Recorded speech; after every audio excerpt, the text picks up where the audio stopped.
Bonjour, bienvenue dans ce live de ce dimanche. Allo Paracletos. Alléluia. Connectez-vous et connectez ce live et partagez ce live, partagez ce message, car aujourd'hui on va avoir un message très important par rapport aux signes avant-coureurs de ce qui se passe actuellement dans le monde. Et on va comprendre un peu quel est le plan de Dieu au travers de ce que nous vivons actuellement dans le monde. Alléluia. Restez vraiment connectés au Seigneur. Alléluia. Et que Dieu puisse nous bénir. Alléluia. Gloire soit rendue à notre Dieu. Alléluia. Restez connectés. On va écouter la musique là. Avant, je vais mettre une musique pour nous ressourcer et nous préparer vraiment dans ces lives. Alléluia. Ne quittez pas.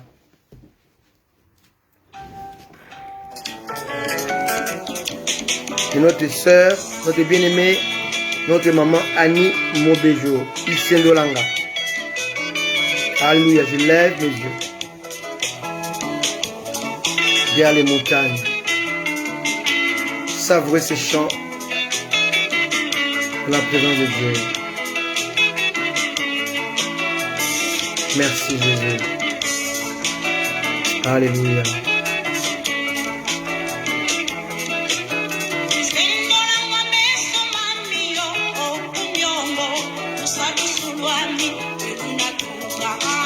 Merci Jésus. Bienvenue à vous. Restez connectés au Seigneur. Alléluia.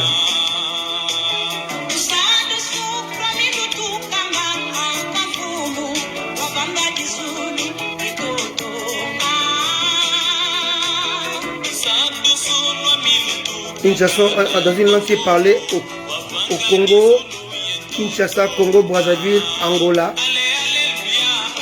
de Kikongo.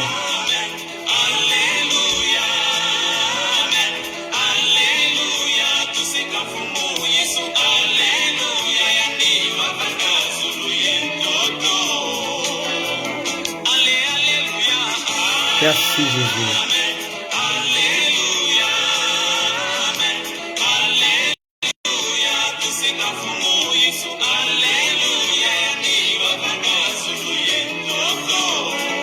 Merci Adonai. Merci Seigneur. Nous levons nos yeux vers les montagnes, d'où nous viendra le secours. Alléluia. Merci Jésus. Merci Seigneur.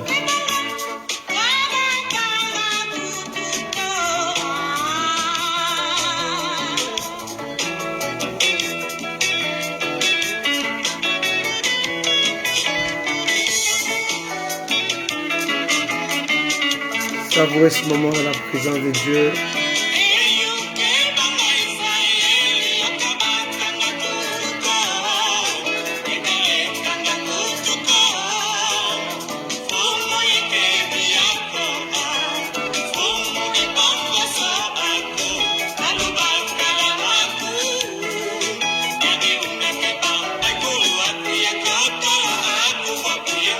Alléluia. Merci Jésus pour ta grâce. Merci Jésus.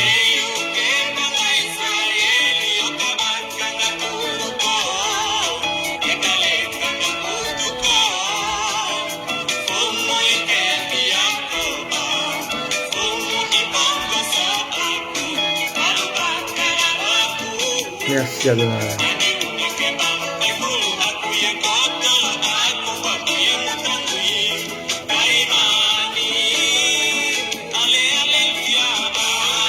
Alléluia.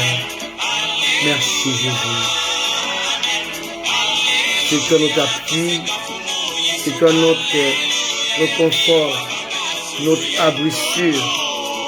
La réponse à nos problèmes, Seigneur. À nos questionnements. Merci tendre Père. Merci Adonai. Merci Shaddai. Gloire à ton nom Jésus. Merci Jésus. Gloire à Jésus. Alléluia. Alléluia, Seigneur. Merci, Jésus.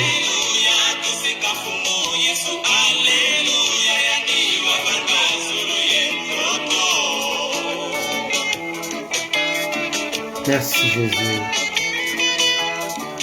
Merci, Jésus. Merci, Jésus. Connectez-vous au Seigneur bien-aimé, car cet après-midi, nous allons passer un très bon moment dans la parole de Dieu. Nous allons parler des choses eschatologiques, des signes eschatologiques qui annoncent le retour de Jésus-Christ. Alléluia. Merci, Jésus. Alléluia. Merci, Jésus. Amen. Gloire à Dieu. Merci, Jésus. Merci pour ta grâce. Merci. Alléluia. Bonjour à tous qui sont là. Amen. Ne zappez pas, ne quittez pas. Connectez les autres dans ce live parce qu'aujourd'hui, on va parler d'un thème qui est très important que Dieu a mis sur mon cœur. Un thème qui est d'ailleurs courant, qu'on doit prêcher actuellement dans ce temps de la fin. Les signes avant-coureurs de l'avènement de Jésus-Christ. Alléluia. Les signes avant-coureurs de l'avènement de Jésus-Christ. Alléluia. Alors, pour ce faire, allons-y lire dans Proverbe chapitre 16, le verset 4. Proverbe 16, verset 4.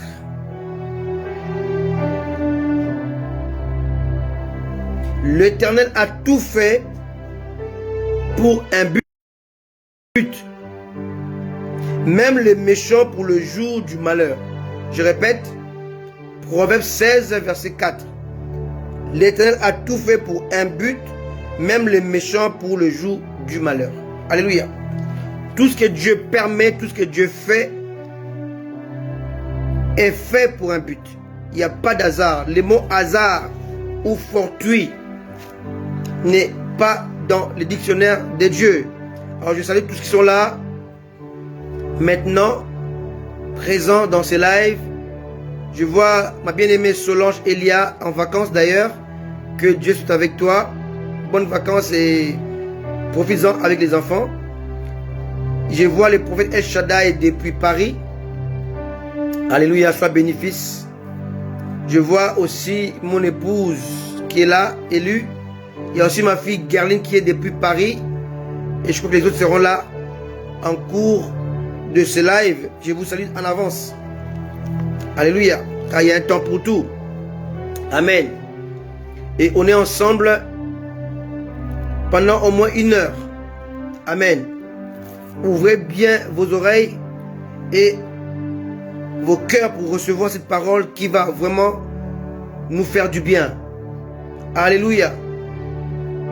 Gloire soit rendue à Dieu. Merci Jésus. Nous avons ici l'adjectif avant-coureur. C'est un nom composé, avant-coureur. Alors cet adjectif-là est souvent employé pour déterminer ce qui précède, ce qui annonce, les précurseurs, l'annonciateur. On peut aussi l'appeler les signes annonciateurs de l'enlèvement, les signes annonciateurs du retour de Jésus, les signes annonciateurs, alléluia, les signes précurseurs de l'enlèvement des saints. Alléluia, on l'a appelé les signes avant-coureurs de l'avènement de Jésus-Christ. Alléluia. On ne peut pas parler de l'avènement de Jésus-Christ si on ne parle pas des signes actuels que nous vivons, que nous constatons et que nous ne maîtrisons pas d'ailleurs. Je vais être très technique dans mon introduction qui peut prendre 45 minutes facilement. Et je ne pense pas que je pourrais parler de ces messages-là proprement dit aujourd'hui. Je vais l'introduire. Et l'introduction possède tellement des atouts, des renseignements, de la profondeur, que nous devons être très attentifs pour comprendre ce que Dieu veut nous dire par rapport aux signes avant-coureurs. Et dans ces messages d'enseignement, je parlais de 5 signes. 5 signes qui précèdent l'enlèvement. Alléluia. Je crois que si on a le temps, on peut commencer aujourd'hui le premier signe. Mais je crois fermement qu'on parlera ça dimanche prochain, les 5 signes. Mais aujourd'hui, on va introduire ces signes avant-coureurs par rapport aux événements que nous vivons actuellement. Aujourd'hui, nous avons ce qu'on appelle le coronavirus. Nous avons ce qu'on appelle les vaccins obligatoires imposés. Et si on ne comprend pas ce qui se passe actuellement dans le monde, on ne peut pas comprendre ce que Dieu a prévu et quels sont les signes avant-coureurs. Alléluia. On est ici dans ce qu'on appelle la problématique de la pandémie du coronavirus, Covid-19. Alors ici, de souligner que le mot coronavirus ne date pas seulement de 2009, l'année de la découverte de cette pandémie en Chine. En réalité, le coronavirus ou bien COV sont une classe de virus qui constitue la sous-famille qu'on appelle Orthocoronavirinae. Orthocoronavirinae. Virinae, à la fin, c'est AE. Comme les CV qui ont vitae. Alléluia. Alors, ces virus, je répète, constituent la sous-famille Orthocoronavirinae. De la famille des Coronaviridae. Avec à la fin aussi DAE. Alléluia. Gloire à Dieu. Je salue mon bien-aimé, le pasteur Wellington depuis Paris, un ami de très longue date. Sois béni, homme de Dieu. Et aujourd'hui, on va voir le pourquoi du coronavirus, le pourquoi du vaccin et qu'est-ce qui est caché derrière ces choses. C'est très important. Si on ne comprend pas cela, on va tâtonner, on va annoncer des choses qu'on ne maîtrise pas, on va faire peur aux chrétiens et au monde. On va échapper aux choses qui peuvent nous faire du bien. C'est très important car mon peuple périt particulièrement que la connaissance. C'est très important. Alléluia. En fait, les noms coronavirus tirés du latin signifie virus acum.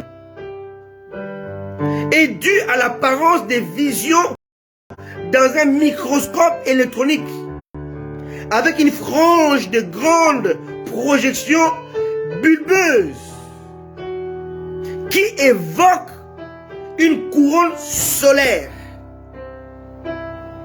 Aussi ces virus qu'on appelle le corona est 5000 fois plus petit qu'une cellule humaine. Donc on ne peut pas les voir à l'œil nu. Il faut des microscopes sophistiqués pour voir ces virus dans les cellules, alors qu'ils sont plus petits. Il est plus petit 5000 fois que les cellules. Il est quasiment invisible à l'œil nu. En somme toute, il existe 3 types de coronavirus responsables de graves pneumopathies, dans le problème respiratoire qui touche le poumon et qui nous empêche de bien respirer. Écoutez-moi très bien, aujourd'hui, nous avons des hommes de Dieu, par manque de formation, ils voient tout, pour eux tout est spirituel, tout est diabolique. Ils ne font pas de recherche, ils envoient par des vidéos, des messages qui font peur, sans creuser à la source. C'est dangereux de faire cela. Nous devons discerner ces choses et comprendre pourquoi Dieu les a permises.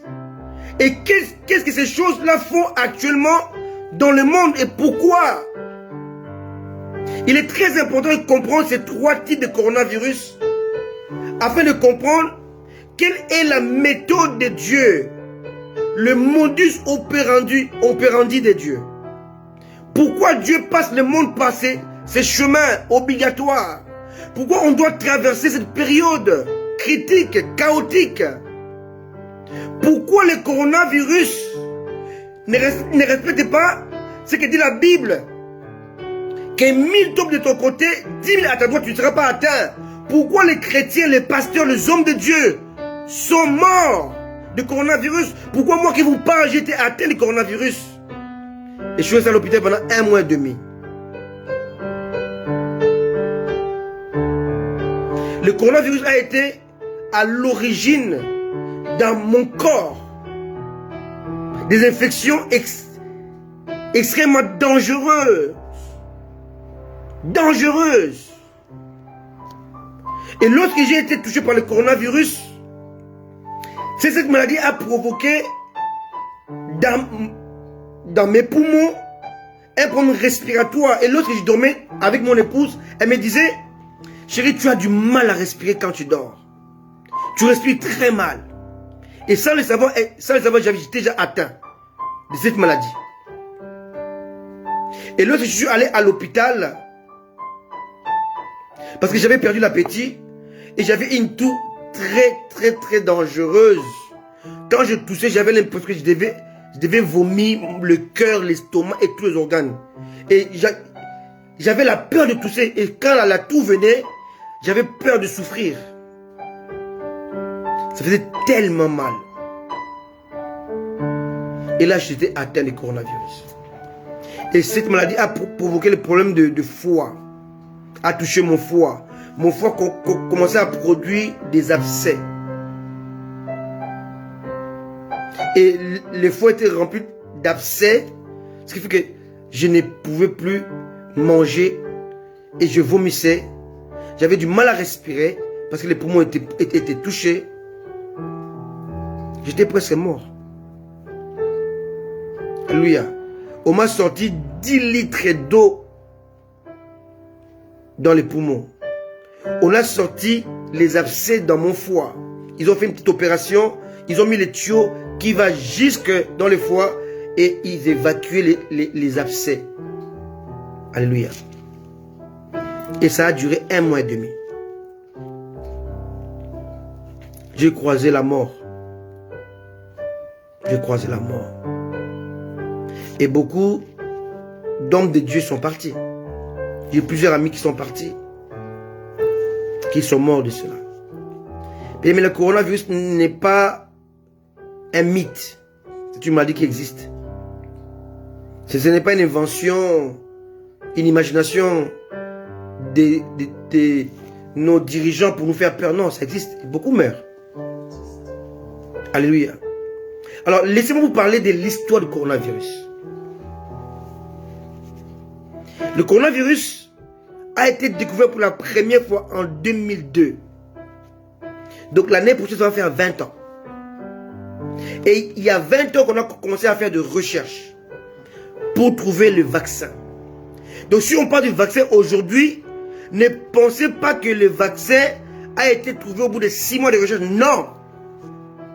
On a commencé à faire des recherches depuis 2002 pour le vaccin. Quelqu'un me comprend? Donc s'ils ont trouvé le vaccin aujourd'hui, ce n'est pas les vaccins qui ont été trouvés à un temps record. Non, les vaccins, les recherches ont commencé depuis 2002. Quelqu'un me comprend? Je viens apporter la précision pour que vous ayez comprendre que arrêtez de tout spiritualiser. Ici, on est dans la science. On est dans le concret. On est dans la médecine. On est dans la biologie. On est dans le savoir. Notre foi n'exclut pas le savoir. Notre foi en Dieu ne peut pas renier la réalité. Non. Et ça, c'est le problème des chrétiens aujourd'hui.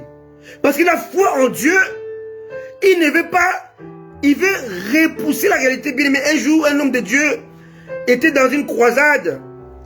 Et Dieu lui a dit, tu dois prier pour cette femme qui est là. Cette femme a un cancer. L'homme de Dieu a appelé la femme. Et l'homme de Dieu lui a dit, ma soeur, tu as un cancer, je vais prier pour toi. Dieu veut que je prie pour toi et tu vas guérir. La femme a rejeté cette affirmation. Il dit, l'homme de Dieu, il dit, pasteur, je n'ai pas de cancer. L'homme de Dieu a dit, si tu ne crois pas que tu as un cancer, je ne peux pas prier pour toi. Il faut que tu l'acceptes. Aujourd'hui, les chrétiens, par la foi, ils sont dans le déni. Dans le déni. Ils refusent. Ils réfutent. On est dans le déni de la réalité. Or, la foi ne dénie pas la réalité. Non. La foi accepte la réalité et change la réalité en vérité. La foi apporte la vérité qui est Christ dans la réalité que l'homme subit. La foi n'est pas dans le déni, non, pas du tout. Aujourd'hui, dans le christianisme, on est rentré dans un déni. On voit la réalité, on dit non, je ne crois pas à ça. Non, la foi ne dénie pas la réalité. Et c'est cette femme-là ne pouvait pas guérir parce qu'elle était dans le déni. Et on lui avait prêché par quelqu'un d'autre, et un autre homme de Dieu dit, ne crois pas que tu es malade. Ne prends pas les médicaments. Combien de chrétiens sont morts aujourd'hui parce qu'ils ont voulu agir la foi là où il ne faut pas agir la foi, où ils n'avaient pas assez de foi pour croire à leur guérison. Ils sont morts. Ils ont arrêté les médicaments, ils ont tout arrêté, ils sont morts. La foi ne dénie pas la réalité, non. Alléluia. Les recherches contre le coronavirus ont commencé depuis 2002. Pourquoi on n'a pas parlé? Parce que lorsque on a découvert le premier coronavirus, qu'on appelle les SRAS, S-R-A-S, syndrome respiratoire aigu sévère, les SRAS-CoV, les SRAS-CoV, C majuscule, O minuscule, V majuscule, SRAS-CoV. Et ça, c'est la première maladie qu'on appelle le coronavirus. SRAS-CoV. C majuscule, O minuscule, V majuscule. Ça, je vous donne les termes biologiques que vous pouvez retrouver sur Internet, sur Google et sur tout moteur de recherche. SRAS-CoV. Syndrome respiratoire aigu sévère. Et cette maladie a été déclarée pour la première fois à Hong Kong en 2002. Alléluia. C'est le premier type de coronavirus que la médecine a découvert. Et il y avait, lorsque cette maladie a été déclarée à Hong Kong, et Hong Kong, moi je connais Hong Kong, je suis allé là-bas 3-4 fois, c'est une plaque tournante du monde entier. Alléluia. Et beaucoup de gens transportés par Hong Kong pour aller dans d'autres pays du monde. Et il y avait un hôtel que je connais, j'ai été là-bas, à Hong Kong.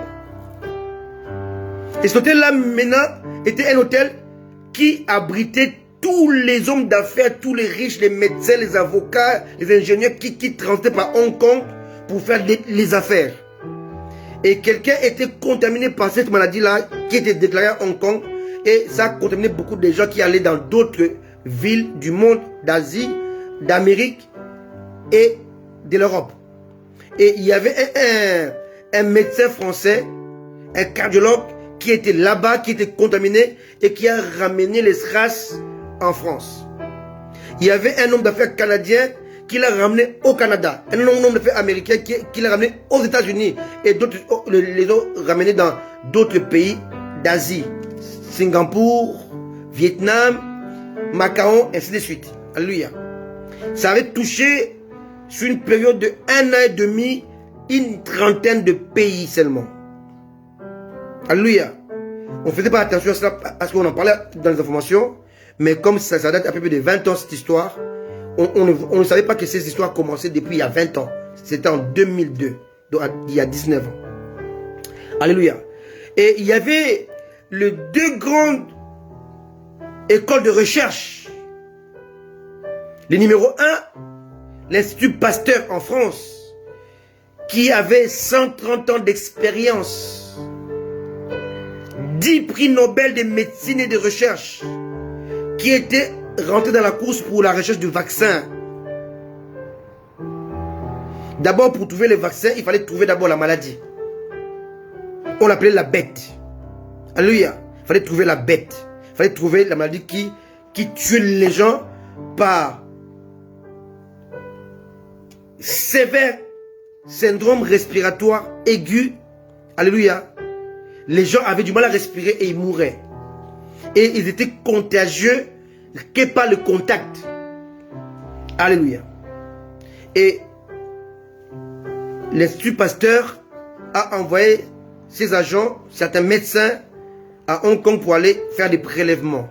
Il y avait l'Institut CDC américain qui est numéro 2 dans la recherche mondiale sur des pathologies et qui font aussi des expériences pour étudier des vaccins. Les géants américains CDC, et ils étaient à la course pour trouver les vaccins déjà en 2002. Et aussi découvrir, mettre la main sur la bête, donc les virus qui causaient ce taux de mortalité impressionnante à cette époque-là. Amen. Il y avait aussi un laboratoire qui faisait partie de l'université de médecine à Hong Kong. Et dans cette université de médecine, il y avait un petit laboratoire de 6 personnes. Il y avait un homme, un professeur, docteur qui était professeur. Il s'appelait Malik Peris, d'origine sri-lankaise. Et lui, il avait 5 collaborateurs aussi, des chercheurs, donc des docteurs en biologie, des chercheurs. Et ils étudiaient les vaccins. Et la course était lancée entre plusieurs laboratoires, plusieurs instituts de recherche dans le monde, y compris l'Institut Pasteur, CDC américain et d'autres instituts qui se lançaient pour trouver la solution à cette pathologie, à cette pandémie plutôt, pour essayer de l'éradiquer. Alléluia. Et pour ce Malik, c'est sur l'enquête qui vivait à Hong Kong, il dormait 4 heures par jour, il travaillait 20 heures par jour, et il a réussi à découvrir ces syndromes, ces virus qu'on appelait le SRASM. Ce nom a été baptisé par l'OMS depuis la Suisse. Par rapport au cas de maladies, comment au cas de mortalité, on voit que les gens mouraient avec une difficulté respiratoire. Et on l'appelle SRAS,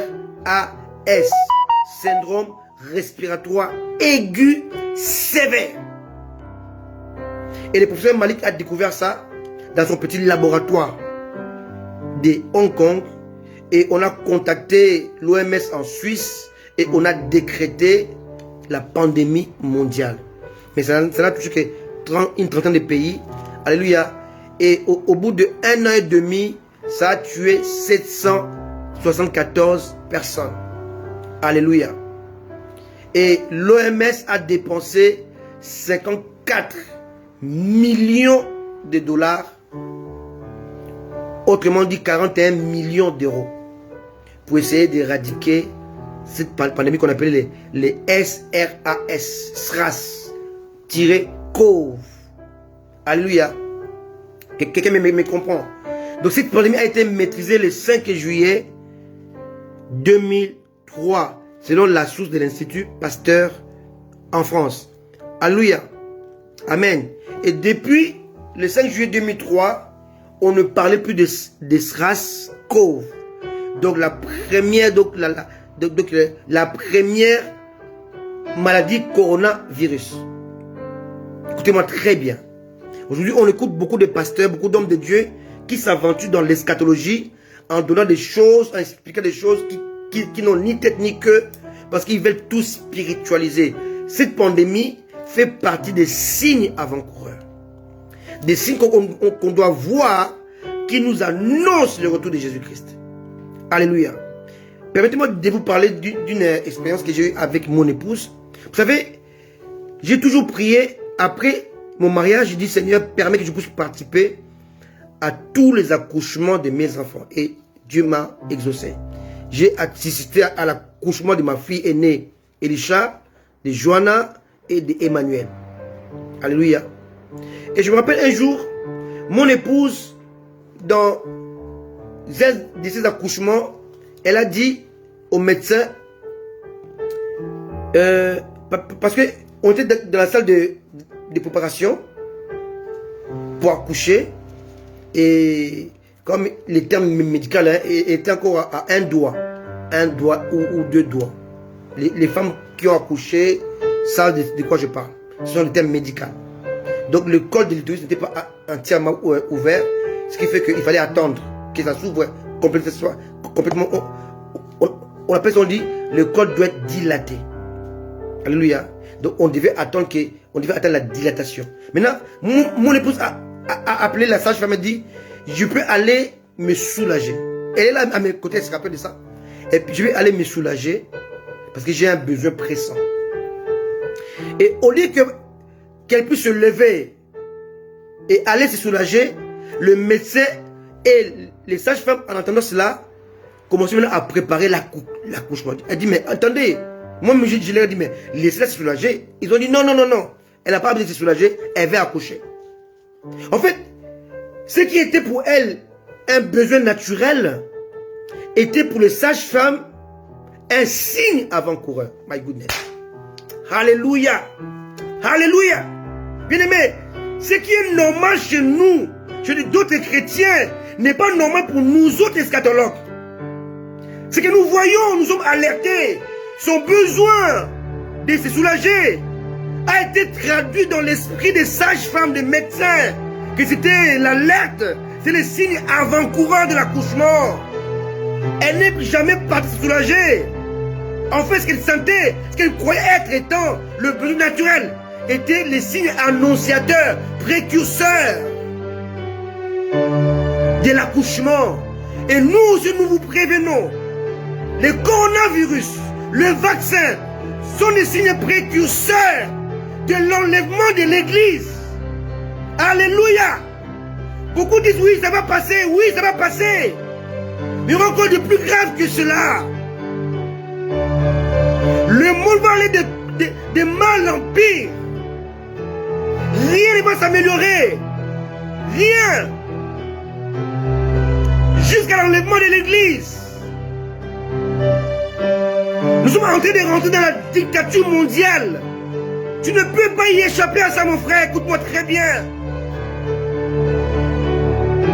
Ce sont des signes avant-coureurs qui t'alertent, qui te disent arrête de jouer avec la vie chrétienne, arrête de jouer avec Dieu, arrête de jouer avec ta foi, arrête de jouer avec ton éternité. Il est temps que tu sois vrai avec Dieu, que tu te prépares, car les jours seront de plus en plus mauvais. Rachète le temps. Alléluia. Je suis ce soir, cet après-midi, devant vous, comme la sage-femme qui a dit à ma femme, tu veux aller te soulager, mais moi je dis tu veux accoucher. Alléluia. Aujourd'hui, ceux qui prêchent l'eschatologie, ils sortent de nulle part. Mais je me rappelle, moi, lorsque je parle d'eschatologie il y a 25 ans, il y a 25 ans, je consultais mes aînés dans ce domaine. J'ai écrit à Henri Vieux-Merat. C'est un vieux, un homme sage, versé dans les Saintes Écritures. J'ai rencontré Pierre Gilbert, un eschatologue de renom qui est un Canadien. Je parle avec lui. On s'est passé des messages. On s'interrogeait les uns les autres. Aujourd'hui, quelqu'un sort de nulle part. Il veut prêcher sur l'eschatologie. Quand on parle d'eschatologie, on parle des signes qui annoncent le retour de Jésus-Christ. Il faut maîtriser au moins 3 livres. Daniel, Apocalypse et Matthieu 24. Alléluia. On voit dans l'Apocalypse, on dit, il y aura un arbre qui donnera le fruit pendant 12 mois. Or, quand on parle de ça, on parle de l'éternité. Or, dans l'éternité, il n'y a pas d'année, il n'y a pas de mois. Quelqu'un me comprend? Il y a des choses que si on ne maîtrise pas, on peut ne pas comprendre la profondeur. Normalement, on ne peut pas parler d'éternel dans la Genèse. Le mot éternel vient du mot Yahweh. Vient du mot je suis, c'est lui qui suit. C'est le nom propre de Dieu et non pas le nom commun.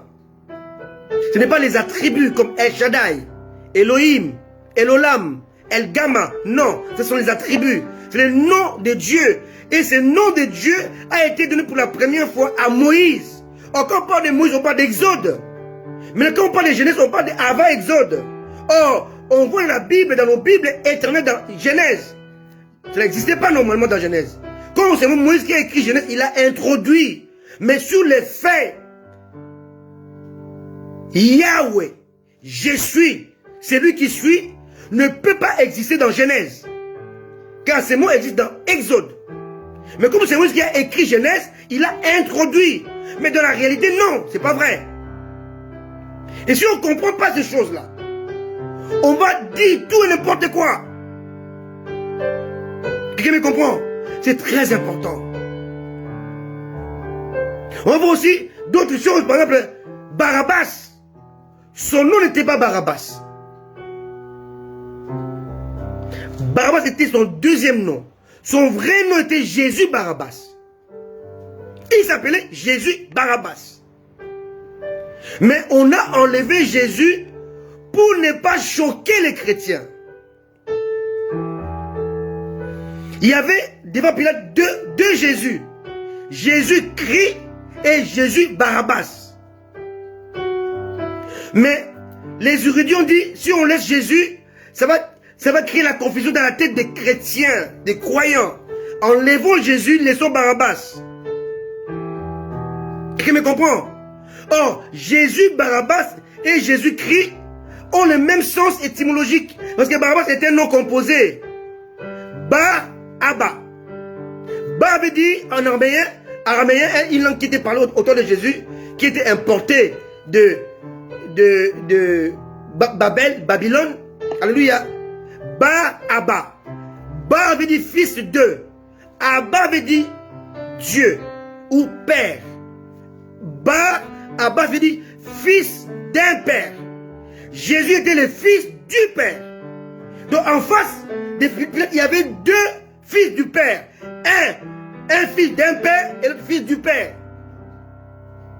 Or, le salut ne peut pas venir si on tue Barabbas. Le salut vient lorsqu'on tue le fils du père, le fils unique du père, pas le fils d'un père. Donc, Barabbas veut dire fils d'un père. Jésus-Christ, c'est fils du Père oint. Destiné pour le salut. Le sauveur, le rédempteur. Quelqu'un me comprend un peu, s'il vous plaît? Donc ici, on est dans la réflexion étymologique, scientifique, méthodique, pour comprendre le pourquoi du comment.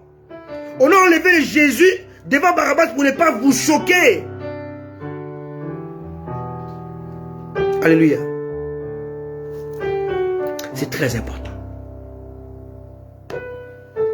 Donc ici, on est dans la problématique du coronavirus. Cette maladie qui frappe le monde et qui n'épargne pas les chrétiens non plus. Pourquoi? Parce que c'est là, Dieu le permet pour nous avertir que Jésus est à la porte. Tout simplement. Maintenant, après l'éradication de SARS-CoV, donc coronavirus, SRAS, syndrome respiratoire aigu sévère, ça a été éradiqué le 5 juillet 2003, mais on peut encore voir quelques maladies de gauche à droite jusqu'en 2004, c'est fini, on n'en parle plus. En 2012, il a eu autre chose qu'on appelle ça MERS. En anglais, on dit MERS, c'est Middle East Respiratory Syndrome. En français, c'est syndrome respiratoire du Moyen-Orient. MERS-CoV. C majuscule, O minuscule, V majuscule. Deuxième type de Covid. Mais comme c'est ce type-là ne correspondait pas au SRAS. Donc, le premier type de Covid, on l'appelle pas Covid-2. On l'appelle pas MERS-CoV. Quelqu'un me comprend? Suis-moi très bien. Ce syndrome-là ne s'est pas assez développé dans le monde. Alléluia. Ça s'est arrêté, ça s'est stoppé. Très très vite, on l'a maîtrisé. Mais pourtant, c'était un virus qui était très virulent et très dangereux. Mais était moins dangereux que le virus de 2002, SRAS-CoV. Alléluia. On l'a appelé MERS, MERS-CoV. Pour vous dire ceci que le coronavirus ne date pas d'aujourd'hui. 2002, 2012. C'était la moins pire. 2019. Et là, on a encore un nouveau SRAS. Alléluia. Syndrome respiratoire aigu sévère -CoV-2. Et on l'a appelé les nouveaux coronavirus 2. Et on a ajouté COVID-19 parce que c'était découvert en 2019. Il n'est pas essayé d'expliquer 1 plus 9 égale... Non, ça c'est être charlatan, être farfelu. On met 19 parce que c'est l'année de sa découverte. C'est comme s'il y a eu la résurrection de la maladie de 2002. Mais c'est cette maladie de 2002 ressuscitée est pire que la première. Voilà pourquoi on l'appelle CoV-2. Je vous donne des termes biologiques scientifiques. SRAS-CoV-2, entre guillemets, ou entre parenthèses, COVID-19. Découvert en 2019 en Chine encore. Alléluia. Et cette maladie, depuis 2020 jusqu'aujourd'hui en 2021, fait des morts. Ça a dépassé 774 morts de 2002. On est dans les millions de morts. Alléluia. Et le pire, cette maladie, le pire, c'est que cette maladie, elle crée ce qu'on appelle des variants. Donc, elle mute. C'est ce qui n'était pas le cas pour SRAS-CoV-1. Elle ne mutait pas. Mais CoV-2, qu'on appelle coronavirus ou COVID-19, mute.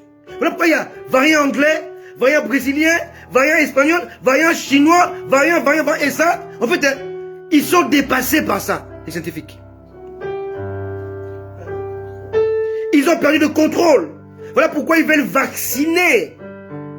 Sinon, s'ils ne le font pas, ils vont voir que le monde, y compris eux-mêmes, mourir. Alléluia. Si nous allons dans le livre d'Ecclésiaste, chapitre 1, verset 9, nous dit ceci. Ce qui a été, c'est ce qui sera. Et ce qui s'est fait, c'est ce qui se fera. Il n'y a rien de nouveau sous le soleil. Covid-19 a été déclenché en 2002. On appelle ça SRAS-CoV-1. C'est revenu en 2019. SRAS-CoV-2. Mais si nous remontons le temps, alléluia, nous allons voir qu'il y a une maladie qui s'est déclarée en 1918. Ça a duré 13 mois. Ça s'est déclaré en avril 1918 et ça a été éradiqué au mois de mai 1919. Ça a duré 13 mois. Ça a fait plus de 50 millions de morts selon certains scientifiques. Selon d'autres, ça a fait plus de 100 millions de morts, plus que la Première Guerre mondiale. Cette maladie a le même symptôme que le corona, avait le même symptôme que le coronavirus aujourd'hui. Et cette maladie s'appelait la grippe espagnole. Il n'y a rien de nouveau sous le soleil. La grippe espagnole qui a disparu en 1919 a réapparu en 2019. 100 ans plus tard. Quelqu'un me comprend? Alléluia. Ouvrons nos yeux pour comprendre ce que Dieu permet pour nous dire que le temps est proche. Parce que si nous voyons les symptômes du coronavirus, on va voir environ 6 symptômes. Et les mêmes symptômes, je les ai comparés avec la grippe espagnole. C'est les mêmes symptômes. Courbature, fièvre, maux de tête, tout, grande fatigue, difficulté à respirer. 6 symptômes. Tu peux ne pas avoir les 6, mais si tu peux avoir un seul, mais tu es atteint. Moi, j'avais du mal avec la toux. J'avais du mal à respirer. J'avais une grande fatigue. Un jour, mon épouse, elle est rentrée du voyage. Mes affaires étaient couchées. Elle avait Emmanuel au salon. Et moi, je suis monté à l'étage dormir. Dis jamais vu. Elle sait qu'Emmanuel, c'est ma dernière fille qui est petite, qui a 7 ans. Je ne peux pas la laisser regarder la télé seule, sans être à ses côtés. Et là, quand elle est rentrée, elle a ouvert la porte. Elle dit, Emmanuel, devant la télé, au salon. Moi, je suis dans la chambre. Elle demande, où est papa? Papa est en haut. Elle monte et me voit en train de dormir. Et je respirais très mal. Quelqu'un me comprend? Et j'ai laissé Emmanuel à son sort. À son triste sort. Sans surveillance. J'avais une très grande fatigue. Et des douleurs abdominales. Très profondes, très fortes. C'était déjà le début du coronavirus, que je ne savais pas. Alléluia. Et là, on voit le même symptôme de la grippe espagnole et le même avec le Covid-19. En revanche, la grippe espagnole a été stoppée sans vaccin. Car les premiers vaccins datent de 1930. Cette maladie est venue dans le monde 1918-1919. Avril 18, mai 19. Alléluia. Donc, voilà pourquoi lorsque le coronavirus commençait à tuer, on a commencé par une chose, distanciation sociale, isolement. Et même à 1919, on imposait 10 jours d'isolement. Ok, c'est pas aujourd'hui. Alléluia. Et je parlais avec un ami qui travaille dans les aéroports. Il m'a dit, Christian, lorsque quelqu'un est isolé 10 jours, seul, sans contact, la maladie disparaît seule. Un témoignage. Ce qui a déjà été. Et on a fait les mêmes constats en 1919 et on a éradiqué les virus. Qu'on appelle la grippe espagnole. Ça a touché toute la planète. Ça a fait donc plus de 100 millions de morts. Tu peux prendre la population de Congo, Brazzaville, Gabon, Angola, Côte d'Ivoire, Cameroun mélangés. Quelqu'un me comprend? Comme si on a éradiqué au moins 5 pays. On a effacé 5 pays d'un coup. Quelqu'un me comprend? C'est très important. Que les chrétiens se réveillent enfin. Qu'ils sommeillent. Tout n'est pas spirituel. Ce sont des choses réelles qui arrivent dans le monde. Nous devons nous lever, discerner, chercher l'information et trouver la solution. On lui dit, les vaccins, c'est diabolique, c'est la marque de la bête. Non, je vais vous montrer par A plus B, c'est pas la marque de la bête. Alléluia. Le vaccin qui fait tant peur aux chrétiens aujourd'hui et qui est traduit par des discours inattendus, farfelus, donnés par des hommes de Dieu, sont tout sauf la marque de la bête. Le vaccin n'est pas le problème. Tout vaccin tue. Tout vaccin a des contre-indications. Moi, je suis vacciné depuis 87 en France. Jusqu'à aujourd'hui. Ça fait plus de 30 ans que je reçois des vaccins. Les vaccins de tétanos. Les vaccins de rougeole. Les vaccins de DTP polio. Je grandis en France, je grandis avec des vaccins. Je connais ça. Ça peut te donner des fièvres, des courbatures, c'est normal, c'est des vaccins. Alléluia. Dieu ne renie pas la science, car la science vient de Dieu. Dans la parole de Dieu, la science veut dire connaissance. Et elle vient de Dieu. Alléluia. Croyez-vous que Dieu peut laisser un homme d'ouvrir les ventres de sa créature sans intervention? Un médecin a témoigné un jour, a dit que toute opération dans le monde, quand on ouvre le corps d'un être humain, Dieu est là. Tu ne peux pas toucher à la matière de Dieu sans sa permission. Je répète, un médecin a témoigné, toute opération faite dans le monde entier, quand on ouvre l'être humain, Dieu est présent. Il surveille. On ne peut pas toucher à sa matière première. Sans son avis, Dieu assiste à toute opération opérée par les chirurgiens.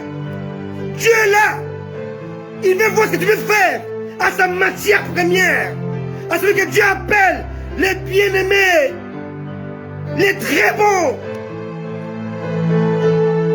Il est comme qu'il se réveille maintenant. Alléluia. L'homme est la matière première de Dieu. L'homme est le très bon de Dieu. On ne peut pas s'amuser avec l'homme et Dieu croise les bras. Quand on ouvre le corps d'un être humain, son créateur est là. Il regarde. Il observe. Que veux-tu faire? Tu ne peux pas maîtriser la science de Dieu. Alléluia. Sans sa permission, Dieu est là pour voir ce que tu vas faire. Et Dieu va inspirer les médecins. Fais ci, fais ça, fais ci, fais ça, fais ci, fais ça, tu verras. Car l'homme ne peut pas maîtriser le corps humain. Mais avec 30 ans d'études, il ne peut pas. Il ne peut pas. L'homme doit s'y résoudre à consulter le Créateur. Oui, quand tu vas mettre ta voiture chez un garagiste qui n'est pas le garagiste agréé. Quand ta Peugeot est en panne, tu l'amènes partout. Il n'y a pas de solution. Amène-la chez Peugeot. Il y aura la solution. Oui, amenez les hommes de Dieu, les hommes chez Dieu. Car c'est lui qui sait, le cœur malade, comment changer le cœur malade. Où se trouve la pièce de rechange de ce cœur malade. Dieu le sait. Car c'est lui qui a créé chaque partie, chaque organe. Et lorsque la maladie touche le corps humain, le très bon de Dieu, lorsque Dieu a créé les animaux, il a dit c'était bon. Mais quand Dieu a créé l'homme, a dit ça a été très bon. Le très bon de Dieu est là en train de crier, de pousser des gémissements. Croyez-vous un instant que son créateur va rester bras croisés? Non. Il intervient. Il nous envoie, nous, devant vous, pour vous prévenir qu'il est temps de revenir. Il est temps de revenir à la source. De revenir à celui qui a créé. Au créateur. Il n'y en a pas deux, un seul. L'homme forme, l'homme fabrique à partir d'une matière existante. Mais Dieu a créé à partir du néant. Dieu a fait deux choses. Dieu a créé et Dieu a formé. C'est deux choses différentes. Dieu a créé l'homme et Dieu l'a formé. Dieu l'a créé avec la parole, mais il l'a formé avec l'argile. Connaissez-vous la matière première de ton esprit? Dieu a fait l'esprit avec quoi? La terre? Non. Connaissez-vous la matière première de l'âme? Dieu a fait l'âme avec quoi? La terre? Non. Non. On connaît la matière première du corps, de la chair. Mais on ne connaît pas la matière première de l'esprit. La matière première de l'âme? Non. Croyez-vous que le feu de l'enfer, c'est le feu que nous avons à la maison? Mais vous vous trompez. Si c'est le feu que nous avons à la maison, que nous allumons, mais ça ne va pas brûler le diable. Le diable sera consumé dans un feu qui brûle l'esprit. Et vous interprétez tout et n'importe quoi. L'enfer, ce n'est pas forcément le feu que toi tu vois avec tes yeux. L'enfer, c'est un feu invisible à l'œil nu. C'est un feu qui brûle l'esprit. On ne connaît pas la matière première. Et Dieu qui a créé l'âme. Et dans l'âme, il y a les émotions. Il y a les désirs. Dans l'âme, il y a la volonté.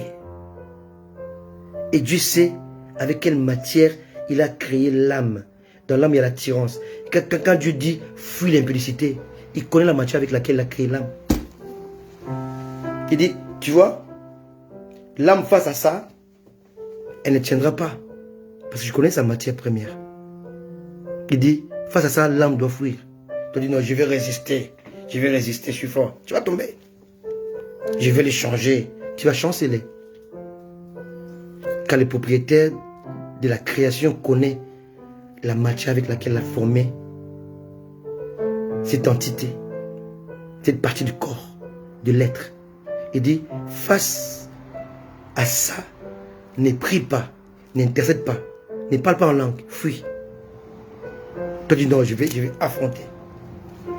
Vas-y, affronter alors. Nous, on va fuir. Parce que nous, on obéit à celui qui a créé. Il connaît la matière première avec laquelle il nous a créé.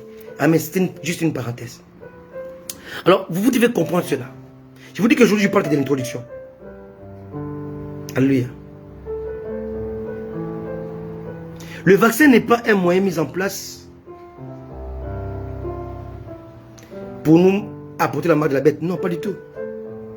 Pas du tout. Croyez-vous que la marque de la bête sera apportée par les médecins? Par le corps médical? Non. La marque de la bête sera apposée par l'antichrist et les faux prophètes qui ne sont pas encore là. Comment voulez-vous avoir la marque de la bête sans la bête? C'est impossible. Vous croyez que c'est la marque de la bête alors que moi je vous dis que la bête ne peut pas venir maintenant. Et je vais vous le démontrer dans la parole de Dieu.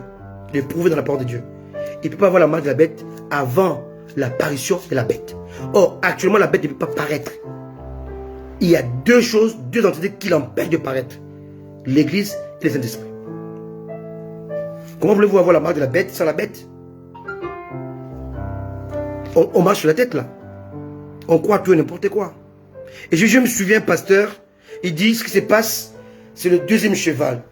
Bien aimé, arrêtez. Arrêtez de dire des bêtises aux enfants de Dieu. C'est pas possible. Ces cavaliers qu'on parle dans l'Apocalypse là ne viendront que après l'enlèvement, pas avant. La marque de la bête ne se fera qu'après l'enlèvement de l'église, pas avant.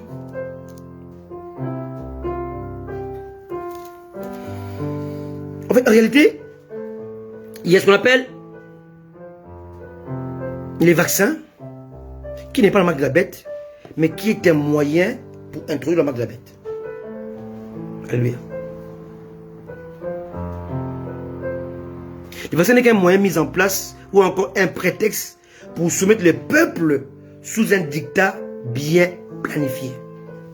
La dictature de la bête, de l'antichrist. Alléluia. Quelqu'un me comprend? C'est très important. L'antichrist n'est pas encore là.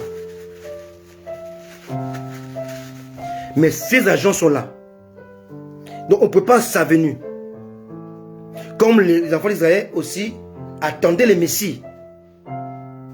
Alléluia. Étaient disposés à sa venue. Aujourd'hui, sur l'antichrist, ses agents, ses fils l'attendent. J'ai écouté un jour Jay-Z, les rappeurs américains, a dit, Jay-Z a dit, nous attendons que l'église soit enlevée pour que nous puissions nous réjouir enfin avec la bête. Il a dit, allez-y, vous allez voir ça dans internet. Il a dit. Donc ils savent que la bête arrive.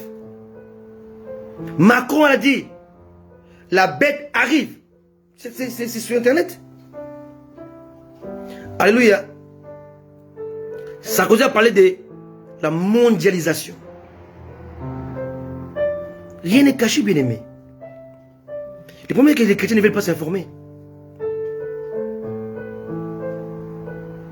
En fait, les vaccins, ce n'est pas forcément, ce n'est pas du tout la marque de la bête.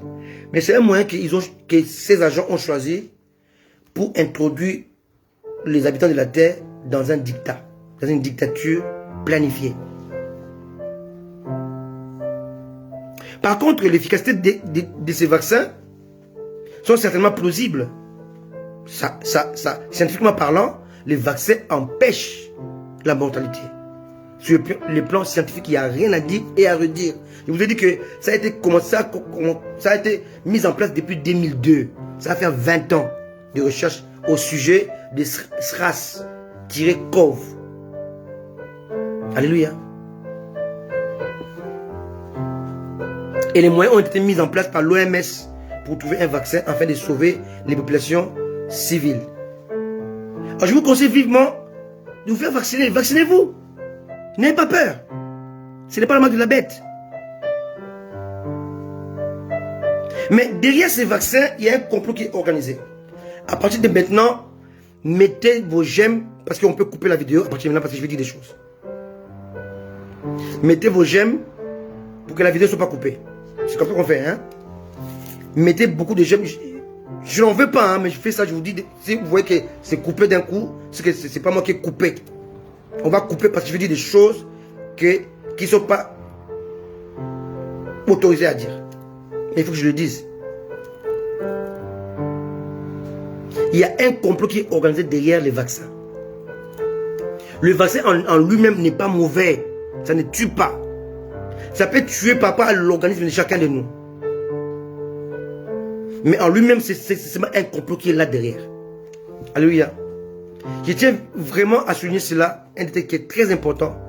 Il faut que les chrétiens puissent faire la différence très importante entre les signes avant-coureurs et les 3 fléaux de la colère de Dieu, qui sont les 7 fléaux, 7 trompettes, 7 coupes.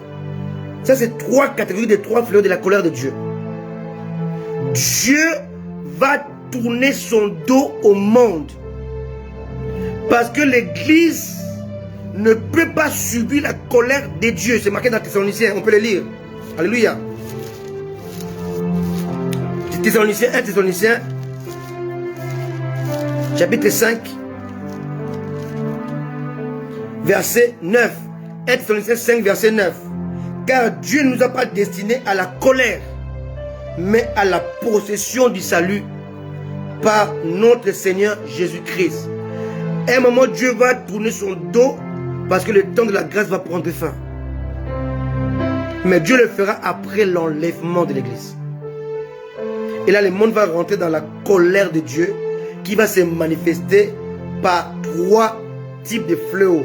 Premièrement, 7 sceaux, 7 trompettes et 7 coupes de la colère de Dieu. Ne confondez pas les choses.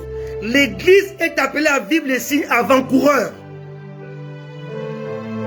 Le Covid, les vaccins font partie des signes avant-coureurs. Mais les fléaux font partie des signes après l'enlèvement. Les signes avant-coureurs précèdent les fléaux de Dieu, la colère de Dieu. Mais nous, selon 1 Thessaloniciens 5, verset 9, nous ne sommes pas destinés à la colère, mais à la possession. Alléluia. C'est très important. Alléluia. Alors, ce complot va ouvrir la porte à une mise en place de contrôle. Amen. On ne peut pas, l'antéchrist, la bête, ne peut pas diriger le monde s'il ne contrôle pas le monde. Or, pour contrôler le monde, il doit employer un système de contrôle. Le système de contrôle, c'est le système qui est mis en place de manière informatique. Écoutez-moi, regardez ça. On a ce qu'on appelle le code barre. Amen. En haut là, vous avez les codes barres qu'on a mis en place pour vendre et acheter. Dans tous les supermarchés du monde entier, ce code barre existe. Alléluia. Et si vous regardez dans le code barre, il y a 2 traits fins collés. Ces 2 traits-là dépassent les autres traits au début, au milieu et à la fin. Ces 2 traits-là, c'est le code informatique du nombre 6, du chiffre 6. Alléluia. Et on voit que on a la marque de la bête, pas sur nous, mais sur les objets depuis des années. Ce code barre date au moins d'une vingtaine d'années. Moi, je me rappelle quand je commençais à prêcher l'eschatologie, je prêchais déjà ça. Alléluia. Tu as peur de la marque de la bête, mais tu l'utilises depuis au moins 20 ans. Mais ça ne te concerne pas. Ce sont les signes avant-coureurs. Ça ne te fait rien. Ça n'a aucune influence sur ta vie, sur ta chrétienté. Rien à voir. Mais tu l'utilises parce qu'on veut vous habituer au contrôle. Et dans ces codes barres est caché le prix de la marchandise. Mais ce code barre est 666. Les traits fins ou rallongés qui va dépasser les autres traits fins. Alléluia, les autres traits, pardon, gras et fin, fin et fin, gras et gras. Chaque trait, je viendrai avec les traits de chaque chiffre. Vous allez voir le chiffre ici, c'est le petit rallongé. Et quand on le met dans le code barre, on met rallongé au début, au milieu et à la fin. Ça fait 666. Maintenant, on a créé ce qu'on appelle le code barre 2D. On parle de 3D, mais ça c'est 2D. Et dans ces 2D là, on voit ces codes barres là. Alléluia. Mais dans ces codes barres là, vous allez regarder des trois côtés, il y a des petits carrés comme ça. Petit carré avec un carré tout en noir. Alors c'est un carré, mais il n'y a pas trois petits carrés. Il n'y a pas quatre petits carrés, mais il y a trois petits carrés. Ces petits carrés là symbolisent les 6. Et ce code barre 2D est utilisé pour le voyage. Pour les voyages en avion, en train, en bateau. Et pour certaines réservations. Et aujourd'hui, dans ce qu'on appelle le passeport vaccinal. Dans ce passeport vaccinal, ils ont mis toutes tes informations. Il y a ton nom. Il y a le nom du vaccin. Il y a la dose administrée. Date de vaccination. Produit vaccinal. Fabricant. Type de vaccin. Maladie visée. Pays de vaccination. Origine. En long de ces NHS digital. En France, c'est assurance maladie. Centre de vaccination où tu as été vacciné. Et tout ça se trouve dans ces carrés noirs. Code barre 2D. Alors, ces cartes vaccinales qu'on appelle passeport vaccinal, en France, on appelle ça passe sanitaire. En Angleterre, on appelle ça NHS Covid Pass. Ça sera obligatoire. Tu ne peux pas voyager ou faire quoi que ce soit sans cela. On prépare le monde au contrôle de la bête. La bête n'est pas encore là. Mais ces agents qui dirigent ce monde préparent le monde au contrôle de la bête. Tu ne peux pas y échapper, c'est impossible. Ça fait partie des signes avant-coureurs. Dieu le permet pour te dire, mon frère, ma soeur, mon fils, ma fille, les jours sont de plus en plus mauvais. Reviens à la maison. Reconsidère ta voie. Reviens dans ta foi. Reviens dans ta foi en Jésus-Christ.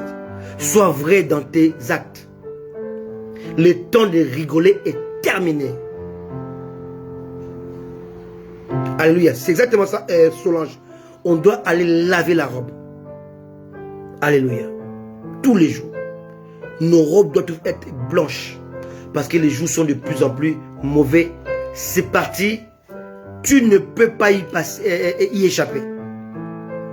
Je répète bien, ce n'est pas la marque de la bête. La marque de la bête est apposée sur les objets.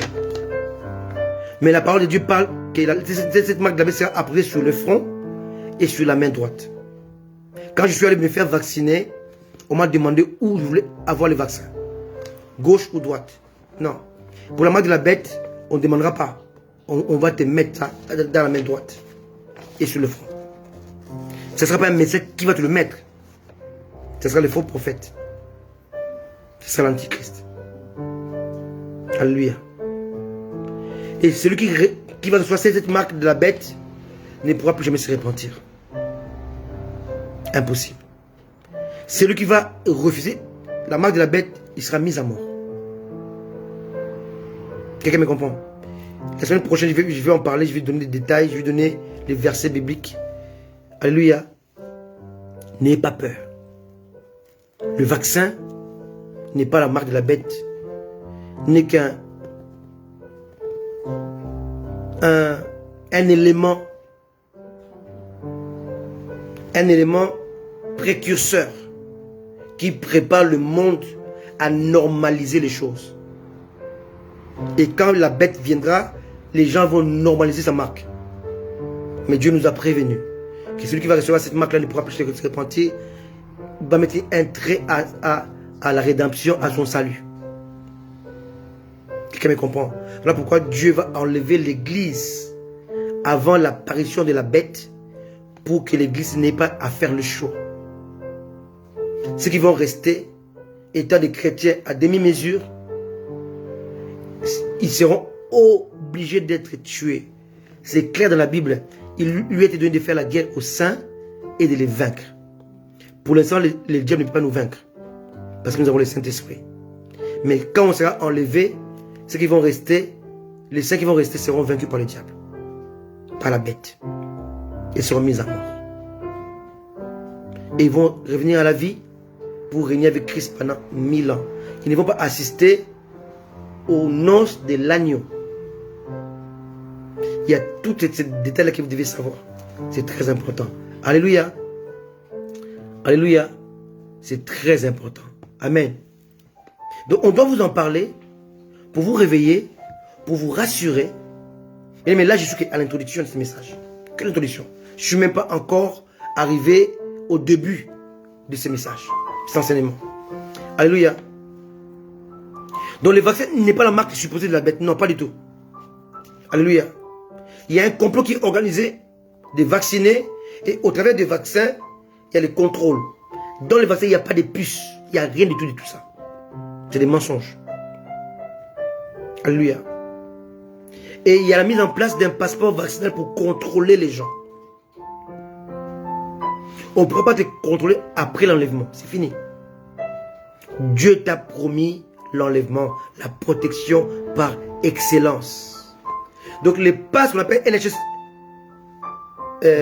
Covid pass ou bien passe sanitaire sont que des éléments de contrôle qui ne vont pas se servir maintenant. On se servira de ça après l'enlèvement de l'église. On le met seulement en place maintenant. Quelqu'un me comprend? Si on le met en place en 2021, je vous laisse les choix de penser. L'enlèvement aura lieu quand? C'est très très proche. Alléluia. C'est la première fois que l'église est concernée par une pandémie. C'est la première fois que la pandémie est incontrôlable. La plus grande pandémie que le monde ait connue, c'était la grippe espagnole. Mais aujourd'hui, Covid-19 est déjà sur le point d'être appelé Covid-21, Covid-22. Cette maladie mute, change de forme et devient incontrôlable.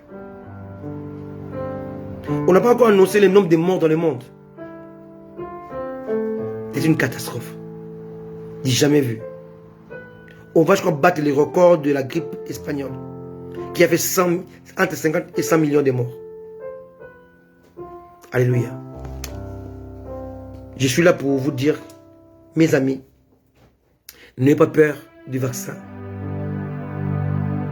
Protégez-vous. Dieu protège votre esprit. Il sécurise votre âme. Mais votre corps, c'est votre responsabilité. Alléluia. Alléluia. Alléluia. Jésus revient bientôt. Ça, c'est l'introduction. Alléluia.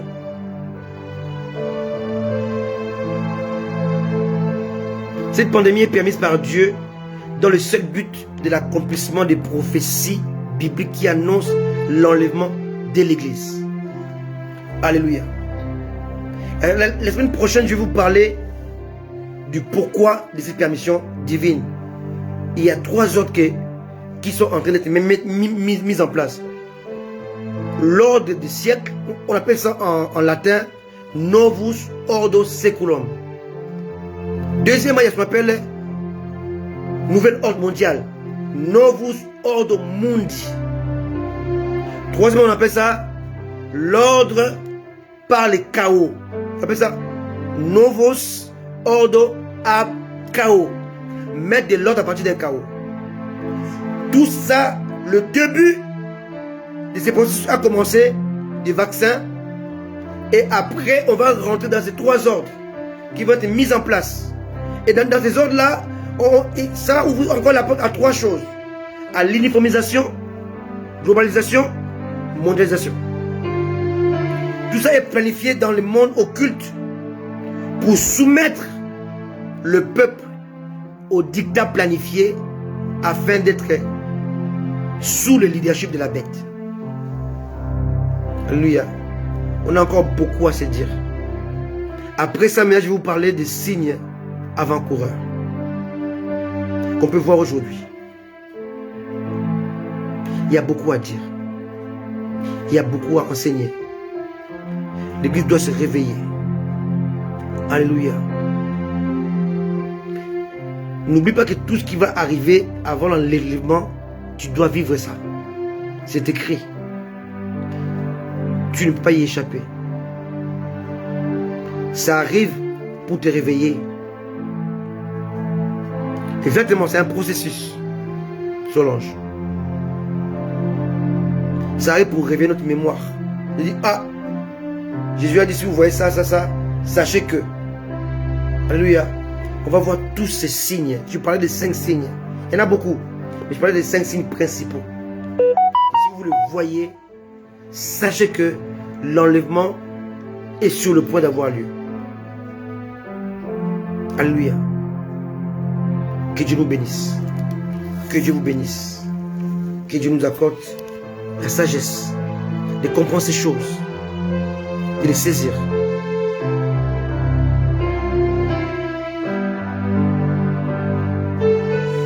Jésus revient bientôt.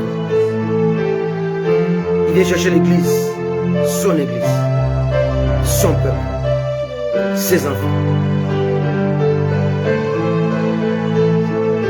J'ai été un peu technique, j'ai été un peu scientifique, mais ça valait le coup. Dieu nous aime, il nous éclaire. Il n'y a rien de nouveau sous le soleil. Coronavirus, c'est exactement la grippe espagnole. Exactement. Au détail près. Ça se ressemble. Le monde ne sera plus jamais pareil. Plus jamais pareil. Plus jamais pareil.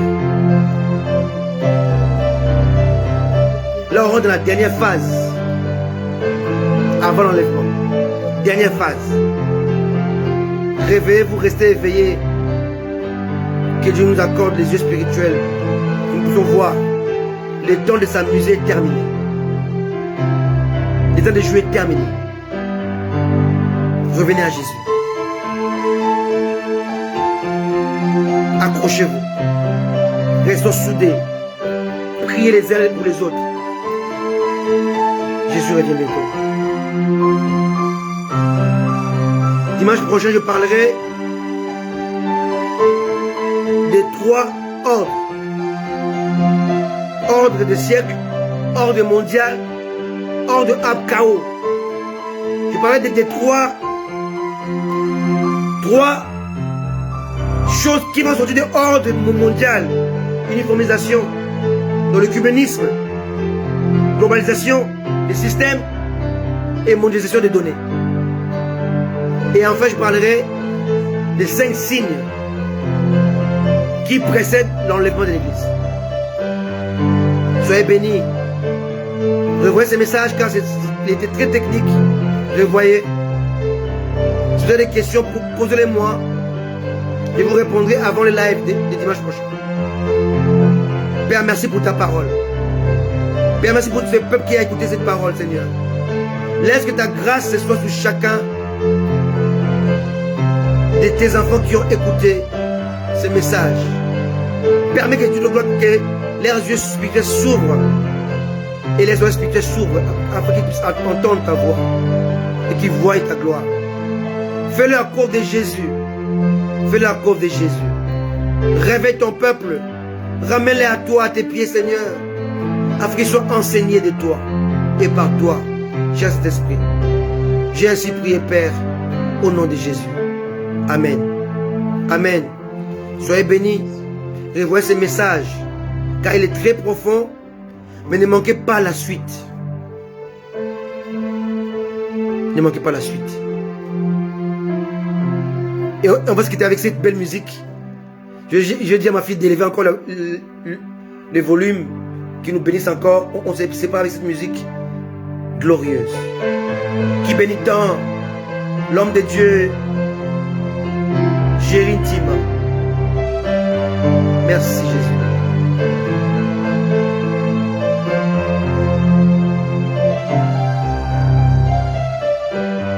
Alléluia.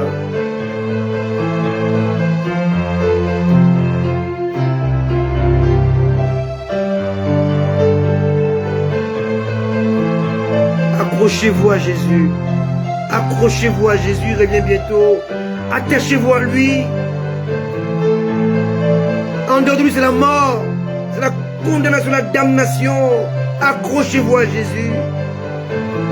Il revient bientôt. Il va essuyer nos larmes. Il va nous serrer dans ses bras. Il va nous prendre dans ses bras.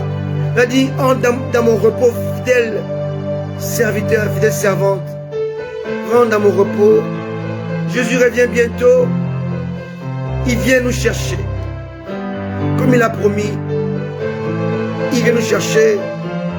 Car tout ce qui se passe aujourd'hui montre que la place est déjà prête. On va bientôt monter à sa rencontre. Il a fini de préparer la place. Il vient nous chercher. Merci Jésus. Merci Jésus.